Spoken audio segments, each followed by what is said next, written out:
Hello, guys. Welcome you to our first podcast here. Today, I welcome Mr. Vikas Kumar. He is my senior PhD scholar from Jadavpur University, and he will give you the details about him, about his PhD journey or about himself. Okay. Thank you, Vinod, for inviting me, introducing me on your first podcast. मैं बोलना चाह रहा हूँ कि as a student सबको ही कुछ अच्छा बुरा बाहर एक्सप्लोर करना चाहिए, सब नेटवर्क्स बनाना चाहिए, सब जगह देखना चाहिए, कंफर्ट जोन से निकलना चाहिए। उसके लिए तो कॉन्फ्रेंस हम लोग अटेंड करते हैं, डिफरेंट पार्ट्स में जाते हैं कंट्री के। सो उनसे कॉन्फ्रेंस भी एक पार्ट हो गया पीएचडी का, जो कॉन्फ्रेंस तो अटेंड नहीं करना चाहिए, मस्ट करना चाहिए अटेंड। कोई भी स्कॉलर से ऑनलाइन नहीं, जितना हो सके ऑफलाइन ही अटेंड करना चाहिए। कॉन्फ्रेंस में लोग एक दूसरे से मिलते हैं, दोस्ती बढ़ता है दूसरे रीजन के लोगों से, तो बाद में हेल्प मिलता है, बाद में रिसर्च में हेल्प मिलेगा या करियर में हेल्प मिलेगा। या जो भी ये पॉडकास्ट सुन रहे, मतलब ही और she should remember that any junior scholars is hearing our podcast, that this conference is not only to present your paper amongst No, I think conference is only for entertaining purpose, means yes. लोग थोड़ा relax होने के लिए जाते हैं, घूमने के लिए जाते हैं, क्योंकि बहुत सारे कॉन्फ्रेंस जो ऑर्गेनाइजर होते हैं वो कहीं कहीं टूर भी लेके जाएंगे। इसमें कॉन्फ्रेंस कोयम्बटूर में अटेंड किया था, वहाँ ऊटी हमें घुमाने लेकर गए थे। कॉन्फ्रेंस ऑर्गेनाइजर्स ओके, मतलब हम लोग को ऊटी लेकर घुमाने लेकर गए।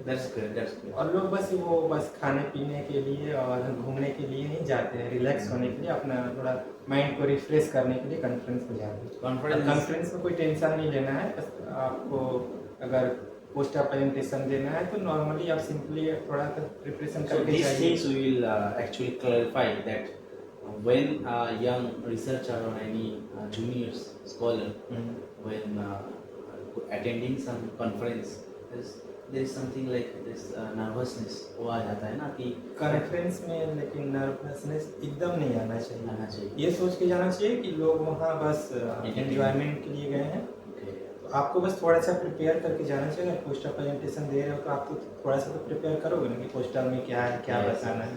पीपीटी देना तो पीपीटी का थोड़ा सा एक दो बार रिवीजन करके। तो ऐसा नहीं है कि आपको वहाँ पे काफ़ी क्वेश्चन पूछे जाएंगे, बता पाए तो आपको मतलब डांट पड़ेगी या बेइज्जती किया जाएगा, ऐसा कुछ नहीं है। आपको एडवाइस ही लोग देंगे कि आप ऐसे इम्प्रूव कीजिए। In that I think that there will also someone will present। हाँ, और कॉन्फ्रेंस में गए हैं तो सारे लेक्चर्स भी अटेंड करना चाहिए, क्योंकि डिफरेंट लेक्चर्स आपको देखने को मिलेगा कि किस टॉपिक पे रिसर्च हो रहा है। वो लोग और आपको हेल्प करना चाहेंगे कि दे see that this person is getting nervous, they will help you। Yes। वो समझ जाएगा कि पहले बार आए हैं, थोड़ा नर्वस हो रहा है। जैसे मैं इलेक्ट्रोलेस कोटिंग पे काम करता हूँ, मैं NIT Rourkela last year conference attend किया, तो there some MTech students came to myself and they asked about my work, that what is electrolysis coating, how it is different from electroplating। तो वहाँ मैं उनसे काफ़ी अच्छे से मुलाकात हुआ, आज भी मेरा कनेक्शन है उन लोगों के साथ। तो आप उनको थोड़ा समझाए कि कैसे क्या होता है, उनको तो लिए थोड़ा बेनिफिट्स हो गए, उनके लिए बेनिफिट्स हुआ। मेरा भी कुछ कनेक्शन है कि मैं कुछ टेस्टिंग अगर मेरे यहाँ पे नहीं है, मैं वहाँ से करा सकता हूँ या। तो this is very helpful to any scholars. Okay, and उधर कुछ इंडस्ट्री वालों भी आपको मिल सकता है कि डायरेक्ट। हाँ, वहाँ पे जैसे जो NIT राउरकेला का ही मैं बात करूँगा कि वहाँ पे मैं कॉन्फ्रेंस अटेंड किया था, तो सेल जो है, सेल स्टील प्लांट मतलब स्पॉन्सर किया था, तो उसने एक गाला डिनर ऑर्गेनाइज किया था बाहर में, तो काफ़ी वो सेल राउरकेला के बहुत सारे लोग भी आए हुए थे, तो वो काफ़ी different zones like from industry, academics, हाँ सारे लोग आए, एवरी टाटा स्टील के every field, from every field delegates were present. तो एक कॉन्फ्रेंस का एक होगा भी पीएचडी के लिए टेक है, जो एक्चुअली मेरे भी लिए भी है, because I am also junior. वो उसी के लिए रखा जाता है कि कनेक्शन बढ़ेगा, थोड़ा सा एक्सपोजर होगा और कम्युनिकेशन स्किल्स, तो पॉइंट में भी रख लेता हूँ स्किल्स इंप्रूवमेंट एक के लिए उन लोगों के साथ साथ। हाँ तुम तो किए हो मुझे जितना No, but not this offline conference, just लेकिन on एक online. ऑफलाइन करना करना चाहिए. चाहिए। Yes, I will sure. For that, I am also preparing a home script. Okay. And another question is that कि जब वो conference एक हो गया, एक उधर communications हो गया, interactions हो गया, इसके बाद और एक चीज़ जो PhD curriculum को fulfill करने के लिए, वो PhD डिग्री लेने के लिए you have to publish paper. Actually a good peer reviewed paper in a good journal. सब कोई एक्सपेक्ट करते हैं, तो इसके लिए जो जूनियर से सारे थोड़ा कन्फ्यूजन में रहता है, टेंशन में रहता है, कैसे करेंगे, जैसे मैं भी हूँ कि अगर आप अच्छा काम करोगे, अच्छे से मैन्युस्क्रिप्ट को लिखोगे, राइटिंग थोड़ा अच्छा सुधार लोगे। आजकल तो एआई टूल्स बहुत सारा आ गया है, तो आप Okay. अच्छे से लिख सकते हो। तो मतलब AI थोड़ा tools से इंग्लिश use कर हम लोग सकते हैं। इंडियंस का इंग्लिश तो कमज़ोर ही रहता है मैक्सिमम का। ऑब्वियसली हम लोग नेटिव नहीं तो रहता। आजकल जो एआई टूल्स है उससे हम लोग को हेल्प बहुत मिल रहा है, मुझे तो खासकर मिलता है। मैं ग्रामरली यूज करता हूँ, ओके, तो पेपर आप पर बोलिए यूज कुछ करता कुछ हूँ। क्या क्या चीज़ यूज़ करते हैं, जैसे ग्रामरली ग्रामरली हो गया, ग्रामर को इम्प्रूव करने के लिए वर्ड एक्सटेंशन लगा के रखा हूँ, तो ग्रामरली यूज कर लेता हूँ। और फिर पेपर पल हो गया, अगर मुझे पैराफ्रेज करना है, टाइम स्पेंड करना होगा आपको अगर आप पीएचडी कर रहे हो तो। तो एक होगा कि आप काम कर रहे हैं, आप डेटा जनरेट कर रहे हैं, हाँ देन क्या कर रहे हैं कि आप वो data you have to analyze this data, हाँ, रिजल्ट्स analyze आर करना अप टू द मार्क और not, Yes. And then you have to write it in a Yes. Interesting और इन अ ऐसे फॉर्मेट में कि एक अच्छे से कंसाइज मैनर, इन अ कंसाइज मैनर कि Yes.